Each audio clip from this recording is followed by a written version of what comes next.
আমার কাছে অনেক সময় অনেকেই জিজ্ঞেস করেন যে কি নিয়ে বিজনেস করব, একটা বিজনেস আইডিয়া দিতে। বিজনেস আইডিয়া এটা নিয়ে কথা বলার আগে ছোট্ট একটা কথা বলি। দুইজন ব্যক্তির ঘটনা বলি। একজন হচ্ছেন আমার খুব ক্লোজ একজন ব্যক্তি। তো উনি ভিডিও এডিটিং নিয়ে কাজ করতেন এবং দীর্ঘ সময় ধরে উনি এটা নিয়ে কাজ করছিলেন এবং বেশ ভালো ক্লায়েন্ট উনি পাচ্ছিলেন দেশে এবং বিদেশে। কিন্তু হুট করে উনি ওই সেক্টরটা ছেড়ে দিয়ে গরুর ফার্ম দেওয়া শুরু করলেন। কিন্তু দুঃখজনক বিষয়, উনি একসাথে 15টা গরু কিনে বিজনেস শুরু করেছিলেন, কিন্তু 1 বছরের মাথায় সেই বিজনেসটা উনি ক্লোজ করে দিতে হয়।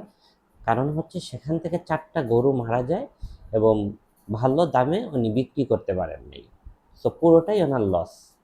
তো উনি পরিশেষে সেই আবার আপনার ভিডিও এডিটিংয়ের কাজে ফিরে আসেন এবং এই সেক্টরটাকেই উনি বিজনেসে এমনভাবে কনভার্ট করে বড় করলেন যে আজকে উনি আলহামদুলিল্লাহ বেশ ভালো, বাংলাদেশের মধ্যে একজন পরিচিত ব্যক্তি এবং বেশ ভালো কাজ করছেন।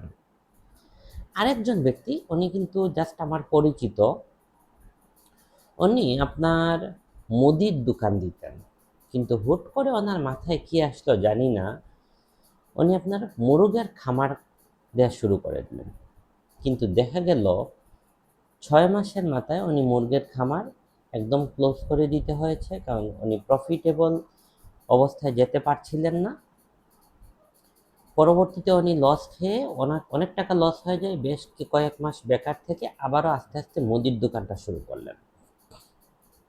এই কথাটা কেন বললাম, যে বিজনেস আসলে কারো আইডিয়া নিয়ে শুরু করতে যাবেন না। বিজনেসটা হচ্ছে আপনি কোনটা পারবেন, আপনার পক্ষে কোনটা সম্ভব, এটা আপনি নিজে সিদ্ধান্ত নিয়ে বিজনেস শুরু করুন। কারণ আরেকজন থেকে আইডিয়া নিয়ে আপনি বিজনেস শুরু করবেন, আপনি সবসময় তার আইডিয়াকেই নিতে হবে। কিভাবে বিজনেস গ্রো করা যায় এইগুলো আর কি, এক কথায় টোটালি অন্য কারো উপর আপনি ডিপেন্ড থাকতে হবে। কিন্তু আপনি যখন নিজের ভালো লাগা, নিজের ভালোবাসার জায়গা থেকে কোনো একটা বিজনেস শুরু করবেন, এইটাতে আপনি অনেক ভালো অবস্থানে নিয়ে যেতে পারবেন, শুধুমাত্র নিজের ভালোবাসা থাকার কারণে।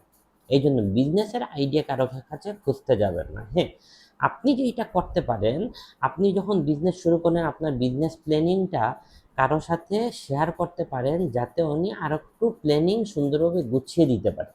বাট লাস্ট ফাইনাল সিদ্ধান্ত কিন্তু আপনাকেই নিতে হবে। এই জন্য কাউকে বলবেন না যে আমাকে বিজনেস আইডিয়া দেন। বিজনেস আইডিয়া নিজের ব্রেন থেকে বের করে নিয়ে আসুন, নিজের ভালো লাগা ভালোবাসা থেকে বের করে নিয়ে আসুন। ধন্যবাদ।